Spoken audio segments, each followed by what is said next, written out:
Hello. I decided to try and find a nice, relatively green place to make this video on this day.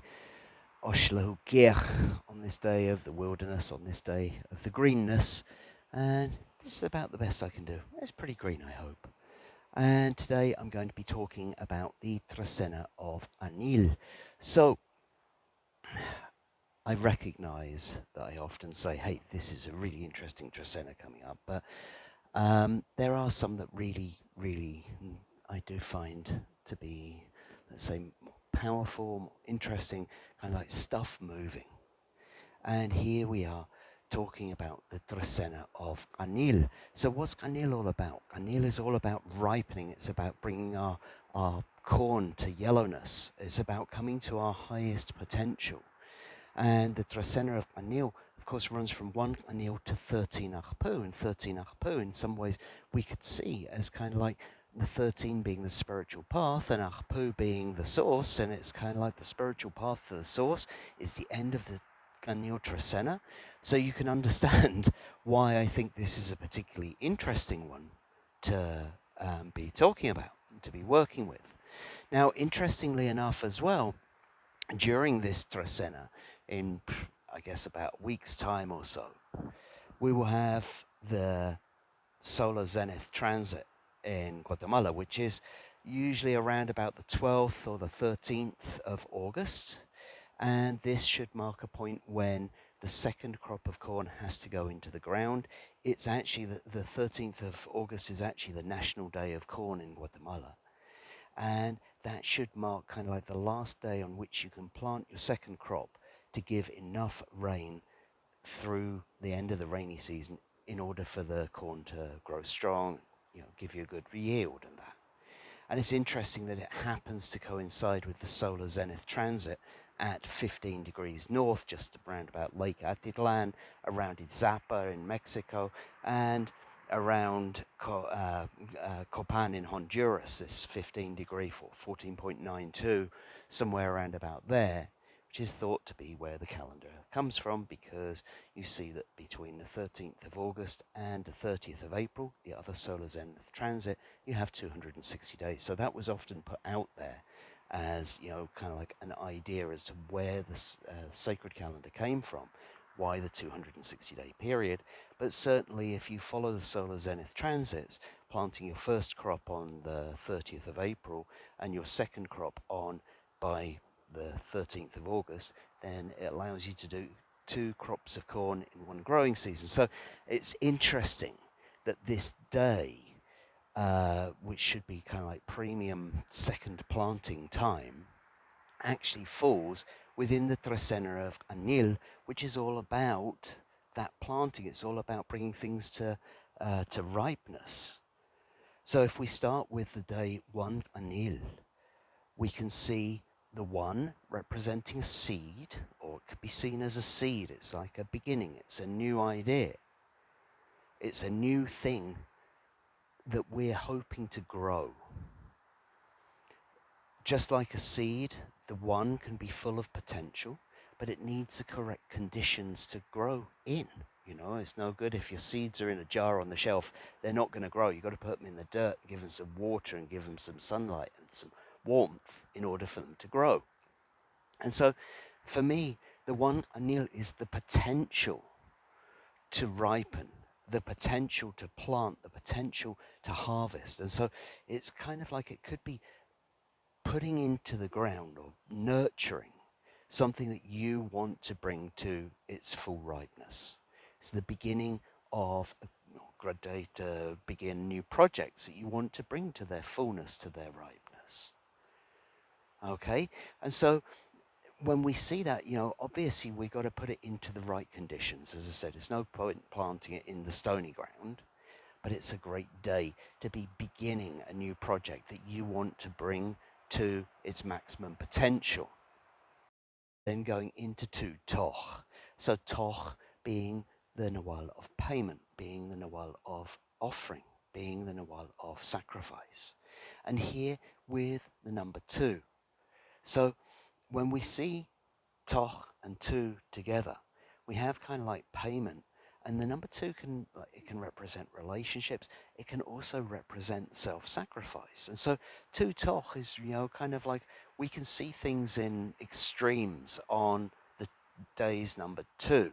Because it's very binary. It's a 1 or a 0. It's a yes or a no. It's like, am I going to help or am I not going to help? We can see it as a day for resolution of debts very clearly.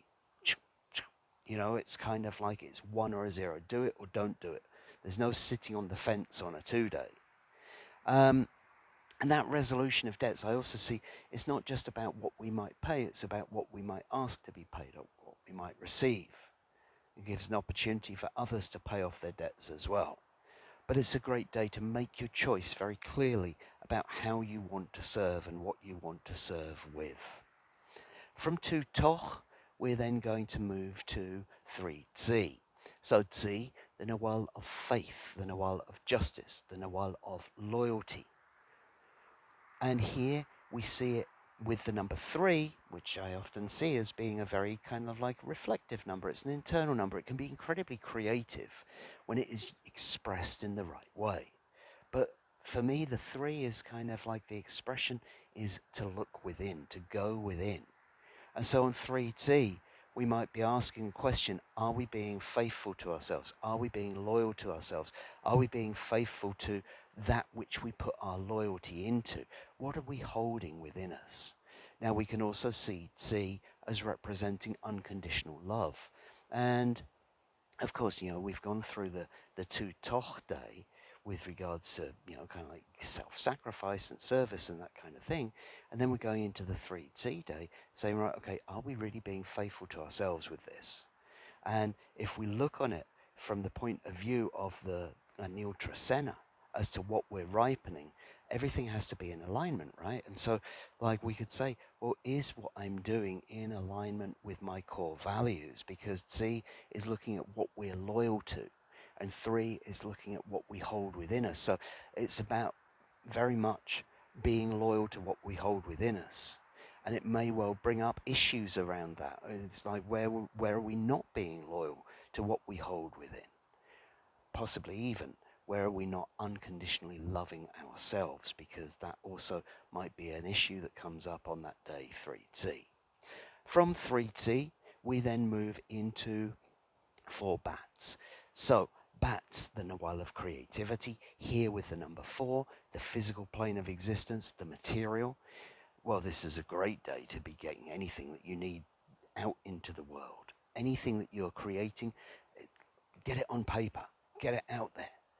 The 4 giving us the ability to manifest into the physical, and bats saying, well, what beauty do you want to bring to the world? Because for me, one of the things I see with bats is it's not just about the arts and the artistry, it's about becoming a master of your chosen art. And so for 4 bats, it's kind of like bringing that mastery into the physical. Maybe you've been a bit shy about your artwork or your music or whatever it might be. 4 bats would be a great day to get it out there into the physical world for everyone to see, for you to inspire through your creativity in the physical aspect. From 4 bats, we then move into 5 So the Nawal of the Nawal of the path of the road. And here with the number 5 representing work, representing the hand with which we put the work into things. And, it's kind of like anything that we're going to do is going to take a little bit of effort. It's going to take a little bit of energetic input. And so this is about the energetic input that you put into your path.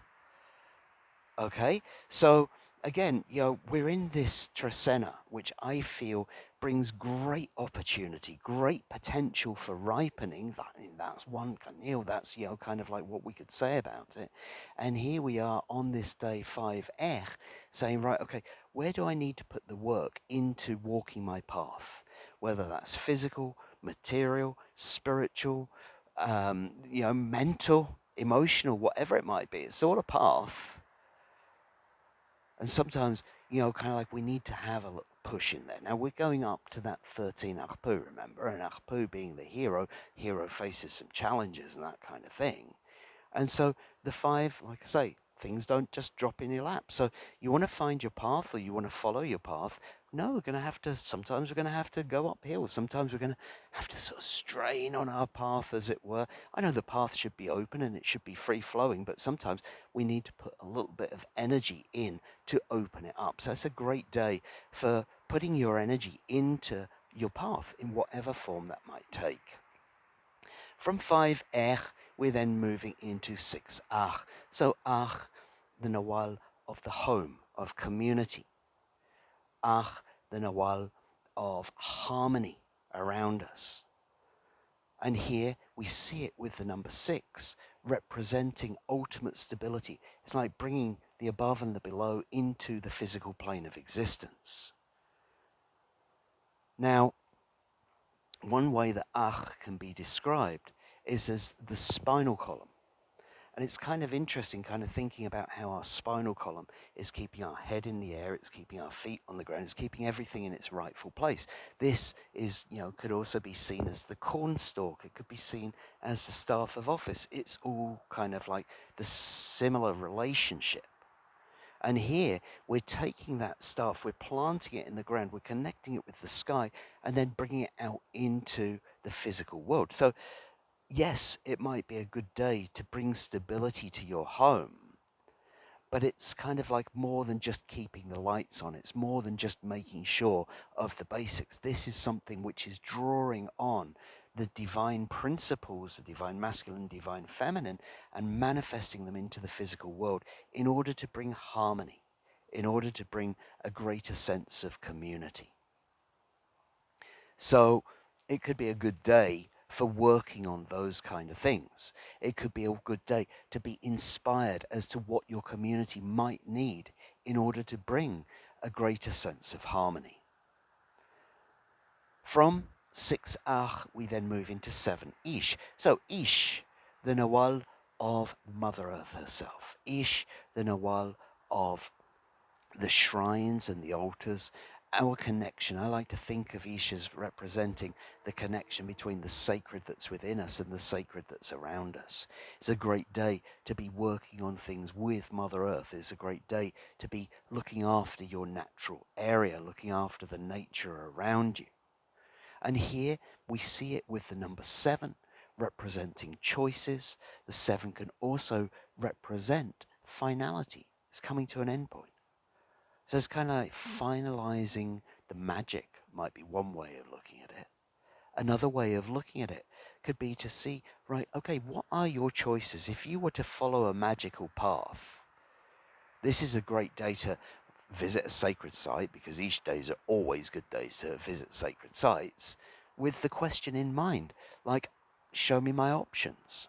But it's also a day on which we have to choose, because it's kind of like, okay, we're showing you your options. Which one are you going to choose? Because it's time to go forward. It's time to sprout, time to grow, time to mature.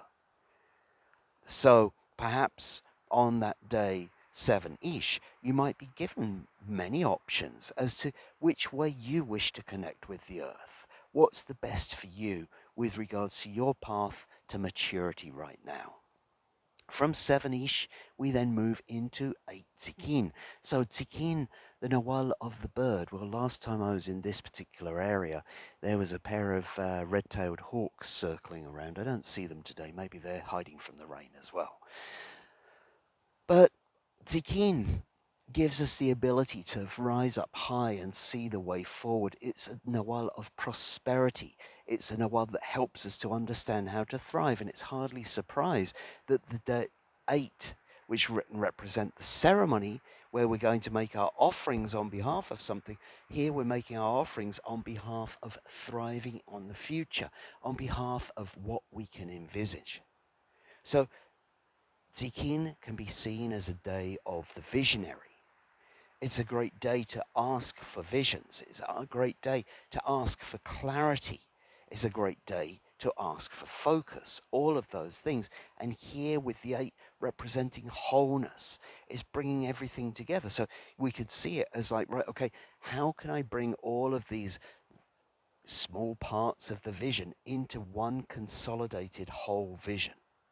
This might be a question that we might ask as we make our offerings today on Tikin, it might be a great day to ask if there's something which is distracting you, if there's something which is taking you away from clarity, or maybe something which is taking you away from your ability to thrive. Because again, the Trecena of Ganil, the potential to bring out the greatest ripeness. And here we are in the ceremonial day on the 8th day, on the 8th Zikin, making our offerings to give thanks for the vision which helps us to thrive.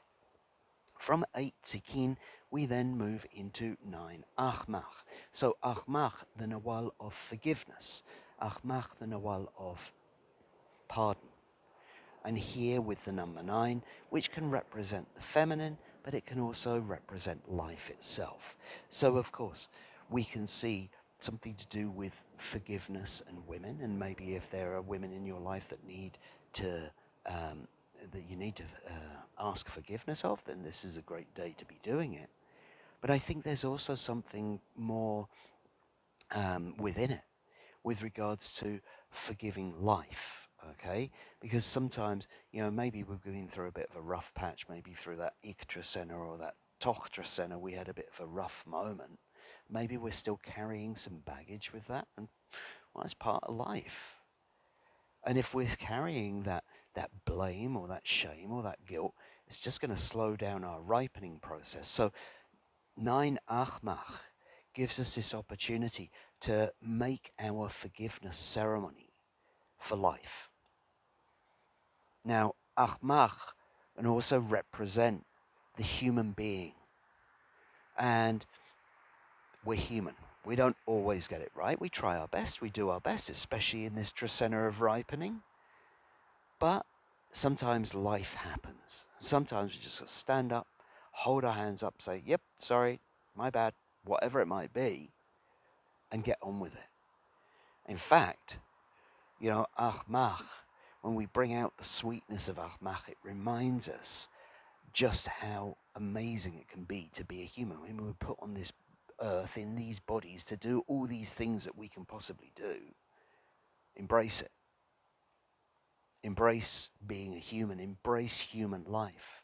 9 Achmach gives us the opportunity to do exactly that.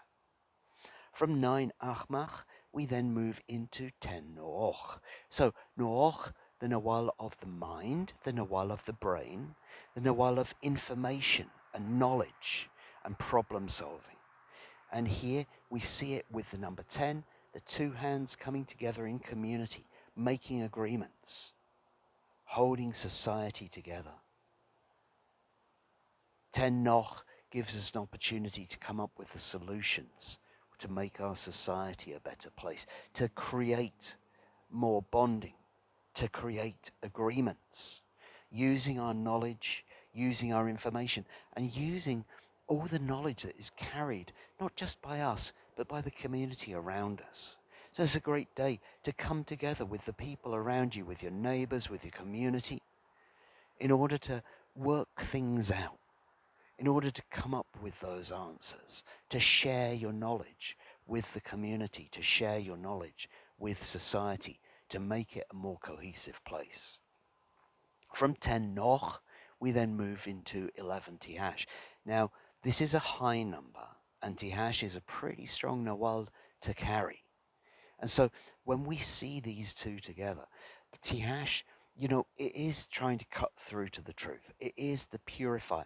I often think of it as the one who is creating perfection by cutting away what no longer serves. But here, with the number 11, this, kind of like we don't know which direction the Tihash is going to cut in. Now, it might not necessarily be a bad thing, rather, because like Tihash is always kind of like trying to get the best out of things, but we're not with the 11. We're taking some intuitive turns. We're not always sure where we're going to go, and so this may lead to some things being cut prematurely, or some things being cut when we didn't mean to, or something like that. And so with the 11 Tihash day, always a good day for purification, but I think, kind of like I like the phrase, measure twice, cut once. It's like pay attention to what you're cutting on 11T hash to make sure you don't inadvertently cut off something that you really might need later on. You know, kind of like don't over prune it, as it were. Okay? From 11T hash, we then move into 12 Kawok. So Kawok, the Nawal of rain. Well, thankfully, the rain has stopped just for the moment. I'm managing to stay dry for this moment anyway. Kawok bringing the nurture for the seed. Kawok bringing the rains which cleanse. Gives us that little extra push to help the birthing process through. And here with the number 12, number 12 can be seen as bringing together all of our experience into one bundle. It's like a day of bundling our experiences together. And so 12 Kawok we could really see as being a day to gather our life experience to help us to wash through whatever might be standing in our path. Now, there's a certain kind of like amount of finality in there as well. You know, it's kind of like this penultimate day of the Trecena. And so it's like, right, okay, one final push and we get there. Okay, and sometimes you might have to really kind of dig deep into your life experience. What experiences can help you to move into the next phase? What experiences can help you to push through the obstructions? What experiences can help you to deal with, you know, the pain of the birthing process? All of these things are things that you might have to look into on this day 12 Kawok, because it's like, it's almost there. It's like you can almost see kind of like, how can I put it, the end of the birthing process. You can see the end of the maturing process. You just have to kind of like dig on your past understandings, your past experience, to give it that one final push that takes us into 13 Arpu. So, Arpu representing the upper world, representing the sun, representing the hero, and here combined with the number 13, representing the connection to the ancestors and the connection to spirit. Now, both Arpu and 13 can represent ancestors as well. And, you know, for me, this is the guidance of the ancestors on the spiritual path. This is what we're open to on this day, 13 Arpu, is a day on which we can see ourselves, a day on which we might see ourselves and those around us for exactly what they are and exactly who they are. This might come out really strongly as well. Now, the hero, as they walk their path, they're always going to face challenges. If they weren't facing challenges, it wouldn't be much of a heroic path, would it? And here, when it's cranked up to 13, they might be kind of, well, even stronger than you might expect. It might also be that they're sent by spirit, that they're sent by the ancestors. There is a bit of a test here. It's like, are you ready for the next level? Are you ready to follow that spiritual path? Are you ready to kind of like go up a bit? Because that 13 Arpu really wants to take us through our evolutionary process to the next step. But we can kind of only get there if we're ready to move forward, if we're really mature enough. And so the 13 Arpu day may well bring some strong challenges, but it may also bring some incredibly strong guidance as to how to get through them.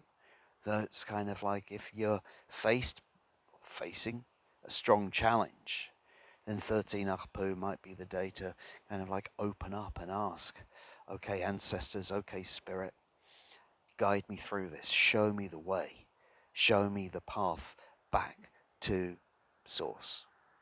Okay? So that's why I think it's a particularly interesting Trecena. I hope that you've enjoyed this video, and I look forward to seeing you in 13 days' time for the Trecena of Imosh. Thank you.